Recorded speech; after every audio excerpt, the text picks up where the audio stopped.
Those of you with 12th house Plutos, I think that you need to do some research on your family line, both sides of your family line, and really find out the stories of your ancestors, because I believe that you are almost a spiritual landfill for the pain of both sides of your family's trauma. I believe that these people are channeling the unprocessed rage of their father's bloodline and the unprocessed grief of their mother's bloodline. It literally feels like you guys are almost haunted. Like you guys may be feeling super anxious for no reason, or you may start crying for no reason. You may want to put your foot through a door for no reason.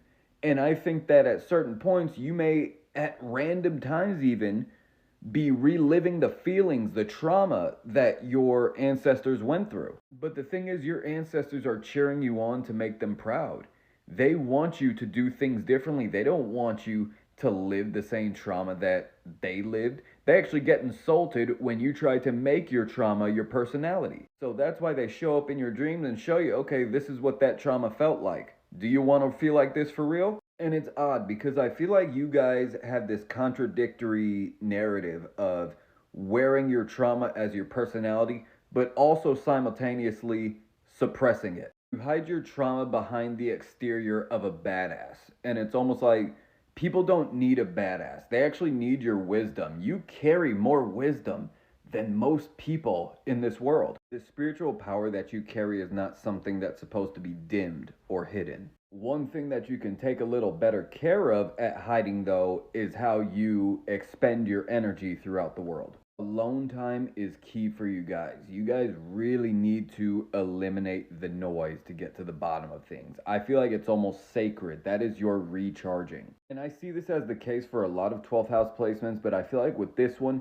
you're not just recharging, you're going to consult with the other side. And sometimes that inner dialogue that you're having when you're finally alone, it might actually be input from that 14th century peasant you might be related to. And you need to listen to that ancestor peasant voice. You want to know why? Because they're trying to give you insight into becoming something bigger and better than they had the opportunity to become. Not only are you guys carrying generations of trauma in you, you are also carrying your own individual trauma. And I think one thing that's important for you guys is not to fall into the martyr complex.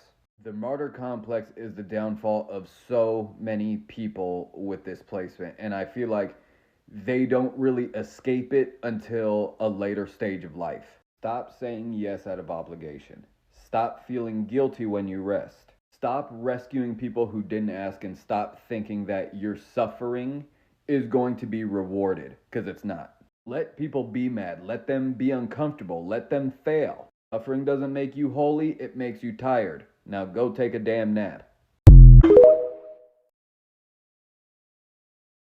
Pluto in the 11th house. The main thing that triggers people about you is the people that you choose to associate with. I feel like you guys attract a lot of hurting, intense people into your lives, and you kind of form this tribe out of all these hurt people. The thing about having all these hurt people around you is they can make the energy very heavy. Your friends might be super dark and goth-like. They may be super hood gang members.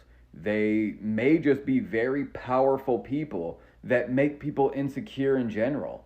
And people just kind of don't want to be around it. Like all the envy and intimidation that you draw, you may think it's cute, but it's actually probably costing you more opportunities than you think. People don't want to give opportunities to those that they fear. And that fear that you bring can even lead to power struggles in your alliances and friendships. This is very similar to the Pluto 10th house placement. Fear is not power. There's going to be someone that is badder than you, meaner than you, that is going to knock you off that pedestal. You just need to make sure that that person to knock you off isn't standing right behind you. You guys may even show up as the controlling friend. You have a very deep respect for deep friendships. The friendships that where you're taking secrets to the grave. Because somewhere along the way, someone in your circle betrayed you, and you probably never really recovered from it. I feel like you guys' intensity really requires a special group of people that can just process the depth that you carry. Because you guys do carry the energy of group therapist and also group scapegoat. And Pluto energy shows up in extremes. So it's not like that's not just a dynamic. Like that is the wrecking ball dynamic that's coming into your friendships. Knowing when to let go of friendships is very important for you guys too, because I think Pluto is a very long lasting sign. So you guys do have those long lasting alliances. But Pluto is also something that can hold on a little too long. Pluto is something that has to force change sometimes. And I think you guys may mistake holding on to unserving friendships, unserving people. You guys may mistake that as loyalty. Remember that life is a book and that there are chapters in the book, and people are chapters. Some people stay all the way till the end, other people are just there for a few chapters. But you have to realize that that is just part of life. You guys thrive with the outsiders and the misunderstood, but sometimes I think you guys need to realize that some of the outsiders you surround yourself with are outsiders for a reason. Like, they're not outsiders like it's some cute 80s vampire movie. Like, sometimes they're just actually assholes to people. So, yes, embrace the misunderstood. Learn the lessons from those that have seen dark times in their lives. But also make sure that you're not becoming that. Make sure that you guys are operating with some form of integrity. Because people will clock it, it's not cute, and you will burn more bridges than you build in life. Pluto in the 10th house. I feel like the main thing that triggers people about you is your status. Not just your status, but the status of the people that you piss off. I myself have a 10th house Pluto, and let me tell you this. I feel like anytime I have ruffled feathers in a room, it's always the feathers of the biggest, strongest eagle like bird that you could find in the room. Like, we don't deal with the foot soldiers. We don't get into petty little employee janitor beef. Like, we're beefing with the head honcho of whatever. We're beefing with the CEOs. And I think the reason why is because we are a threat to power structures. We will destroy an entire operation and build it back up in our own vision. And speaking of vision, these people have an obsessive vision of their own legacies. Like, as a child, my dad would always hammer home the point of my last name, who I am, and stuff like that. And I thought it was bullshit at the time, but now I've come to realize I was the final born and pretty much the only boy left on his bloodline. I actually just come from a long line of women in general. There's not a lot of boys on my bloodline, so I have one nephew that's just a little younger than me, and we're both kind of under pressure to carry on that family name, and I feel like it's really on me. I really feel that pressure myself, because if he or I don't do it, the last name ends with us. That's it. And for a 10th house Pluto, especially a man, that's a nightmare. Even if it doesn't have to do with our family name, I just think us Pluto 10th housers are big on reputation in general. Like, we believe in the law of power that reputation is really your source of power. Like, without your reputation, what do you really have?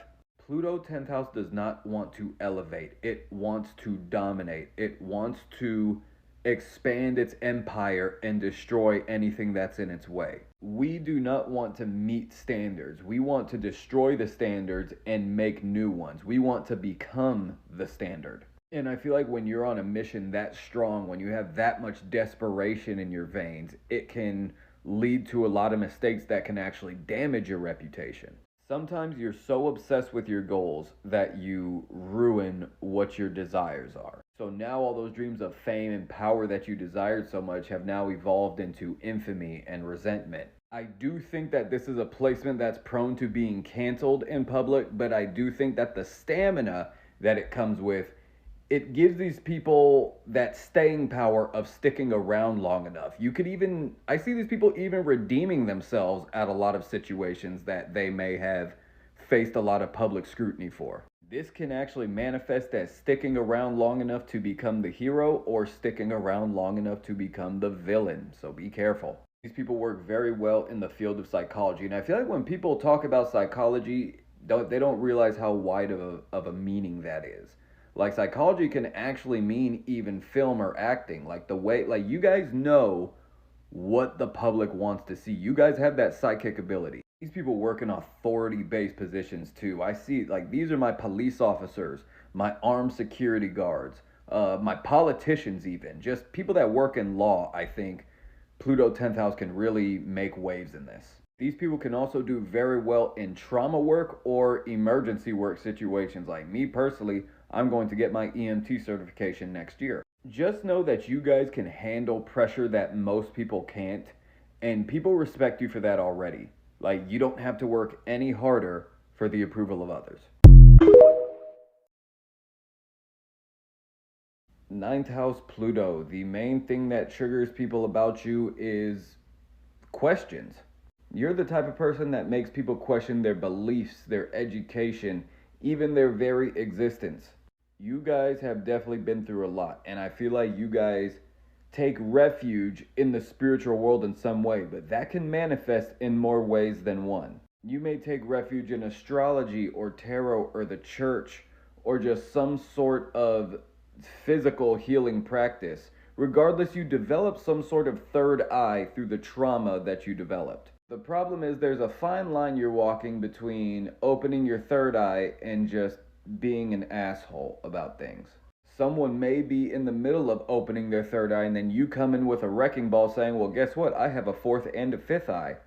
And then that fucks up their whole confidence in their journey, and now they're just back to one eye. One thing you guys need to be careful with is taking somebody's entire set of eyes and trying to install your own into it. I think that this can be a placement that is prone to forcing their beliefs on people, possibly even trying to brainwash people. I also noticed in a lot of charts I read with this was that these people actually escape situations like that. They escaped a very extreme church, a very extreme religious family, and they may have adopted similar approaches despite not having the same beliefs. So yeah, you may not be a religious extremist, but you can still be a super preachy, in-your-face motherfucker when push comes to shove. I also think these people can be prone to tribal thought, meaning if they're in a group of people, everybody in that group needs to have the same values, same line of thought. Like, if there's any differing opinions within their groups, that person's probably going to be ousted. And one thing that can get you ousted from these people's lives is being small-minded. They are not going to be around a person that is not evolving in thought, that is the same person they were 10 years ago. None of that. They don't accept that whole accept me as I am talk. One thing you guys have to know is that people do want to learn from you. And I think that prioritizing the people that do want to learn from you is important. Build with the people that are already lending you the open ear. Don't go pivoting towards trying to force a change in people's beliefs. Your wisdom is a rare wisdom. Not everybody can process what you're trying to say to them. It's okay to be super smart. It's okay that not everyone's gonna get it. Just water your own plants. You guys need to make peace with the fact that you are some of the smartest people to walk the face of the earth, and not everybody needs to sit under your learning tree. The people that do are gonna benefit a lot. They're gonna learn a lot. But the people that don't, you can still have them in your life as long as they're not differing with you on things that have to do with human rights or something like that.